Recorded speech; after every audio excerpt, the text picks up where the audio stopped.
जरा सोचिए, एक ऐसा ऑपरेटिंग सिस्टम जो 150 साल पहले बना हो और आज की स्मार्ट दुनिया को चलाने की कोशिश कर रहा हो। जाहिर सी बात है, वो हैंग होगा, क्रैश होगा और आज की जरूरतें बिल्कुल पूरी नहीं कर पाएगा। ठीक यही हाल था हमारे 1872 के इंडियन एविडेंस एक्ट का। तो आज के इस एक्सप्लेनर में हम इसी ऐतिहासिक कानूनी ढांचे के एक बहुत जरूरी और बहुप्रतीक्षित सॉफ्टवेयर अपडेट को डिकोड करने वाले हैं, जिसे अब हम भारतीय साक्ष्य अधिनियम 2023 या शॉर्ट में बीएसए के नाम से जानते हैं। यकीन मानिए, ये सिर्फ नाम का बदलाव नहीं है, बल्कि हमारे जस्टिस सिस्टम को 21वीं सदी में लाने का एक जबरदस्त कदम है। अब जरा 1872 और 2023 के फर्क को इमेजिन कीजिए। 1872 में जब ये कानून बना था, तब दुनिया कागज, स्याही और ज्यादा से ज्यादा टेलीग्राफ पर चलती थी। लेकिन आज हम साइबर युग में जी रहे हैं। हमारी जिंदगी स्मार्टफोन्स और डिजिटल कॉन्ट्रैक्ट्स में सिमटी है और साइबर फ्रॉड या हैकिंग जैसे खतरे रोज की बात हो गए हैं। तो सोचिए, जो सिस्टम सिर्फ कागज और स्याही के लिए डिजाइन किया गया था, वो आज के डिजिटल क्राइम्स को कैसे हैंडल कर सकता था? वो सच में स्ट्रगल कर रहा था। तो इस पूरे अपडेट को अच्छे से समझने के लिए हम इसे 6 हिस्सों में बांटेंगे। पहला, पुराने कानून से आगे बढ़ना। दूसरा, आंकड़ों की नजर से बदलाव। तीसरा, बदलाव की 3 श्रेणियां। चौथा, डिजिटल साक्षी की क्रांति। पांचवा, निष्पक्ष सुनवाई सुनिश्चित करना। और आखिर में एक आधुनिक प्रस्तावना। तो चलिए, बिना किसी देरी के सीधे डीप डाइव करते हैं। सेक्शन 1, पुराने कानून से आगे बढ़ना, भारतीय साक्ष्य अधिनियम का ब्रेकिंग पॉइंट। आज इंफॉर्मेशन टेक्नोलॉजी हमारी जिंदगी के हर छोटे बड़े हिस्से में इस कदर घुस चुकी है कि इसके बिना काम करना लगभग नामुमकिन है। हमारे रोजमर्रा के काम से लेकर करोड़ों के बिजनेस डील्स अब पूरी तरह से डिजिटल होते हैं। और इसी डिजिटल सुलामी ने हमारे पुराने साक्ष्य कानून को उसके ब्रेकिंग पॉइंट तक धकेल दिया था। पता है, अंग्रेजों के बनाए उस 1872 के कानून में वक्त के साथ करीब 26 बार बदलाव हुए। आप इन्हें 26 छोटे छोटे पैच मान सकते हैं, लेकिन इन अनगिनत पैचेस ने उस कानून को इतना कंफ्यूजिंग और टुकड़ों में बटा हुआ बना दिया था कि वो हमेशा मॉडर्न प्रॉब्लम्स से एक कदम पीछे ही रहता था। मतलब, एक पुरानी शर्ट जिसे इतनी बार रफू किया गया हो कि उसका असली डिजाइन ही गायब हो जाए। इसमें नए जमाने की कानूनी चुनौतियों से निपटने का कोई क्लियर विजन बचा ही नहीं था। सेक्शन 2, आंकड़ों की नजर से संरचनात्मक बदलाव का समझना। अगर आप सोच रहे हैं कि इस अपडेट में सब कुछ ऊपर से नीचे तक बदल दिया गया है, तो ऐसा बिल्कुल नहीं है। ये बहुत ही फोकस्ड और सधा हुआ अपडेट है। डेटा पर नजर डालें तो आप देखेंगे कि 6 पुरानी और बिल्कुल आउटडेटेड धाराओं को पूरी तरह से डिलीट कर दिया गया है और सिर्फ 2 नई धाराएं जोड़ी गई हैं। मतलब टोटल धाराएं 167 से बढ़कर सिर्फ 170 हुई हैं। ये बात इस चीज का पक्का सबूत है कि कानून को बेवजह लंबा या भारी नहीं बनाया गया है, बल्कि इसे आज की जरूरतों के हिसाब से एकदम क्रिस्प और टू द पॉइंट रखा गया है। इस नए लेआउट को अगर हम ध्यान से देखें तो एक बहुत ही दिलचस्प बात सामने आती है। पुराने कानून में सिर्फ 3 भाग थे, लेकिन अब भारतीय साक्ष्य अधिनियम 2023 में एक एकदम नया पार्ट 4 या भाग 4 जोड़ दिया गया है। और ये नया भाग बहुत क्रूशल है, क्योंकि ये सीधा साक्ष्यों को पेश करने और उनके लीगल इफेक्ट से डील करता है। कुल मिलाकर ये नई व्यवस्था पहले वाले सिस्टम से कहीं ज्यादा लॉजिकल और ऑर्गेनाइज्ड फील होती है। सेक्शन 3, बदलाव की 3 श्रेणियां, संशोधनों को कैटेगराइज करना। अब इतने बड़े लीगल अपडेट को समझना थोड़ा मुश्किल लग सकता है ना, लेकिन अगर हम इसे 3 आसान कैटेगरीज में बांट दें तो चीजें एकदम क्लियर हो जाती हैं। असल में ये नया कानून प्रॉब्लम को 3 अलग-अलग एंगल से टैकल कर रहा है। पहला है कॉस्मेटिक या फॉर्मल बदलाव, यानी पुराने शब्दों को हटाकर भाषा को आज के हिसाब से सेट करना।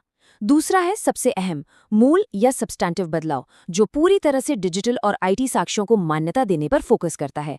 और तीसरा एंगल बहुत ही पावरफुल है, जो सीधे तौर पर फेयर ट्रायल या निष्पक्ष सुनवाई के कॉन्सेप्ट पर केंद्रित है।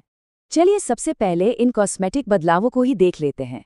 ये देखकर काफी अच्छा लगता है कि कानून फाइनली भारत के आज के भूगोल और मॉडर्न लीगल डेफिनेशंस के साथ मैच कर रहा है।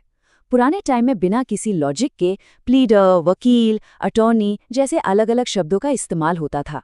अब इन सबको हटाकर 1960 के एडवोकेट्स एक्ट के तहत एक सिंगल यूनिफाइड शब्द अधिवक्ता यानी एडवोकेट कर दिया गया है।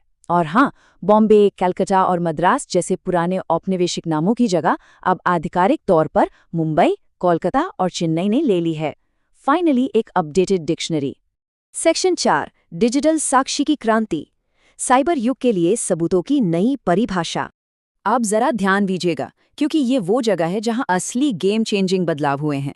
शब्दों की ये मायने बदलना सिर्फ कागजी बातें नहीं है, बल्कि असली दुनिया के कोर्ट रूम्स में इनका जबरदस्त असर होने वाला है।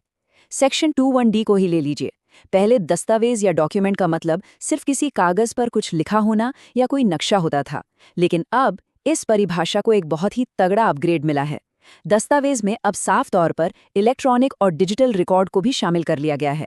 सिंपल शब्दों में कहें तो डिजिटल दुनिया में छोड़े गए आपके निशान अब कानून की नज़रों में एक पुराने कागजी दस्तावेज के बिल्कुल बराबर हैं।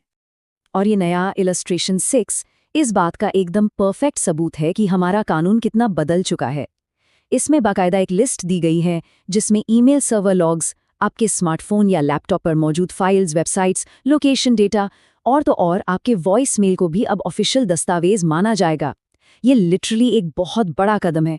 डिजिटल साक्ष्यों को अब इतनी बारीकी से कोडिफाई कर दिया गया है कि साइबर क्राइम्स को कोर्ट में साबित करना अब पहले से कहीं ज्यादा क्लियर और आसान हो जाएगा।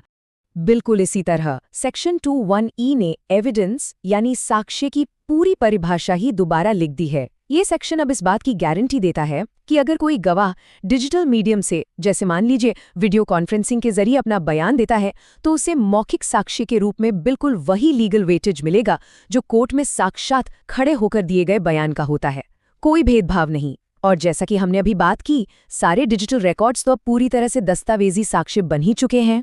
एक और बदलाव है जो देखने में शायद बहुत छोटा लगे, लेकिन सामाजिक न्याय के नजरिए से ये एक बहुत बड़ी छलांग है।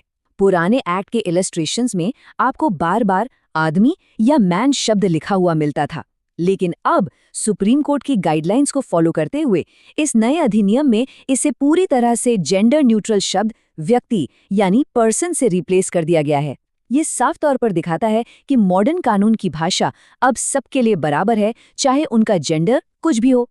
सेक्शन 5 निष्पक्ष सुनवाई सुनिश्चित करना, न्याय के दायरे का विस्तार। यहाँ हमारा मेन फोकस इस बात पर है कि इस नए कानून ने इंसाफ की छतरी को कैसे और बड़ा कर दिया है। आपको पता है, पुराने कानून में एक बहुत बड़ी खामी थी। ये मिलिट्री कोर्ट्स यानी कोर्ट मार्शल पर लागू ही नहीं होता था। नतीजा, मिलिट्री कानूनों के तहत जिन लोगों पर ट्रायल चलता था, उन्हें इस साक्ष्य अधिनियम की बेसिक सुरक्षा नहीं मिल पाती थी। लेकिन BSA 2023 ने उन पुरानी मिलिट्री छूटों को हमेशा के लिए हटा दिया है। इसका सीधा सा मतलब ये है कि अब कोर्ट मार्शल फेस कर रहे लोग भी इस जनरल साक्ष्य कानून के निष्पक्ष और फेयर प्रावधानों का पूरा फायदा उठा सकते हैं। सच में अब न्याय का दायरा काफी बड़ा हो गया है। सेक्शन 6 एक आधुनिक प्रस्तावना, BSA का दार्शनिक बदलाव। हम सब जानते हैं कि किसी भी कानून की प्रस्तावना या प्रीएम्बल उसकी आत्मा होती है। अब जरा 1872 के कानून की प्रस्तावना को देखिए।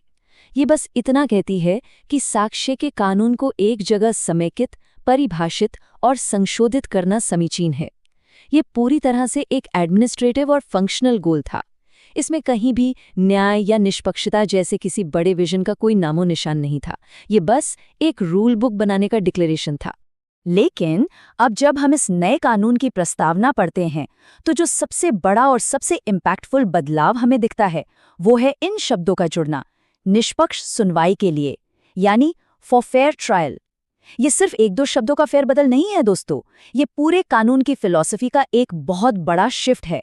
ये इस बात को एस्टैब्लिश करता है कि सबूतों को इकट्ठा करने और उन्हें पेश करने का अल्टीमेट गोल सिर्फ नियमों को फॉलो करना नहीं है, बल्कि हर हाल में एक निष्पक्ष और फेयर न्याय सुनिश्चित करना है। तो इस पूरे एक्सप्लेनर के बाद एक बहुत ही दिलचस्प सवाल हमारे सामने आता है। पुराने कानूनों से औपनिवेशिक शब्दों को हटाकर, डिजिटल साक्ष्यों को पूरी तरह से गले लगाकर और अपनी प्रस्तावना के एकदम सेंटर में निष्पक्ष सुनवाई को रखकर हमारी लीगल व्यवस्था ने एक बहुत ही शानदार सॉफ्टवेयर अपडेट तो कर लिया है। लेकिन सोचने वाली बात यह है कि क्या साक्ष्यों के नियमों को हमारी आज की डिजिटल रियलिटी के साथ पूरी तरह सिंक कर देने से रियल लाइफ के कोर्टरूम्स में वाकई हर किसी को एक फेयर और निष्पक्ष ट्रायल की गारंटी मिल पाएगी? ये एक ऐसा सवाल है जिसका असली जवाब तो आने वाला वक्त और हमारी अदालतें ही तय करेंगी।